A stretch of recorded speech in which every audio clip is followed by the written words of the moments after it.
injustement. Et je suis soulagé et je suis fier de la Guinée. C'est un verdict d'une portée nationale. Nous ne félicitons pas la juge, mais nous félicitons la justice guinéenne, puisque c'est la justice guinéenne qui a décidé de libérer tout simplement les citoyens guinéens qui étaient injustement arrêtés. Les visas sont authentiques, les passeports sont valides et légaux, n'est-ce pas? Et donc on arrête des gens sous prétexte qu'ils n'ont pas obtenu de visa en Guinée. Or, c'est une affaire qui concernerait l'État angolais. Or, l'ambassade de l'Angola en Conakry ici a quitté l'aéroport. C'est lui qui aurait dû se constituer partie civile. Il ne l'a pas fait. Donc, je me demandais pourquoi on jugeait les citoyens libres de se mouvoir dans ce monde. C'est un verdict d'une portée extraordinaire.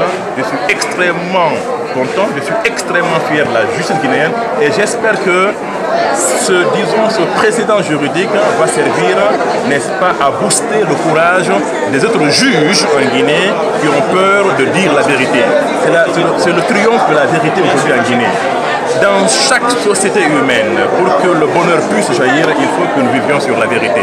Et donc, mon sentiment, c'est un sentiment de fierté, de soulagement, mais également de bonheur pour la Guinée et pour les Guinéens. Ok, mais est-ce une déception de votre part à l'endroit de la personne qui est interceptée à l'aéroport? Une déception. Et qu'est-ce que vous attendez faire contre le commissaire Yansane comme... Alors, nous allons nous concerter avec nos avocats.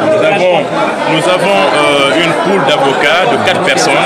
Nous allons nous concerter sereinement, calmement, sans passion, et nous allons voir qu'est-ce que la loi prévoit aussi dans ce sens-là.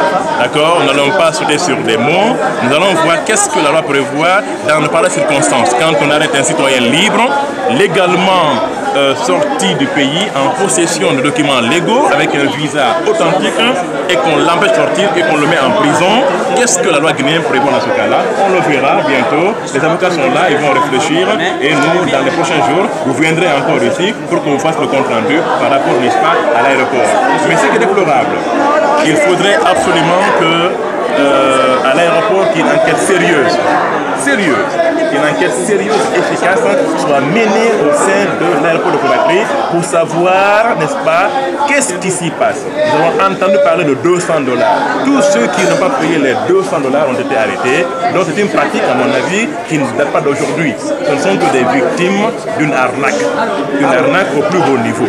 Et donc il faudrait que nous prenions notre responsabilité en tant que Guinéens et que nous livions contre nos frères et sœurs qui n'ont rien à faire que des problèmes avec les Guinéens. Ils sont là pour les Guinéens, ils sont là pour servir, ils sont là pour protéger. Le procureur est habilité à protéger les Guinéens, non pas protéger l'Angola. C'est l'Angola qui était censé, n'est-ce pas, porter plainte. Mais les visas sont vrais. On arrête des gens avec des passeports. Pourquoi? C'est un gâchis.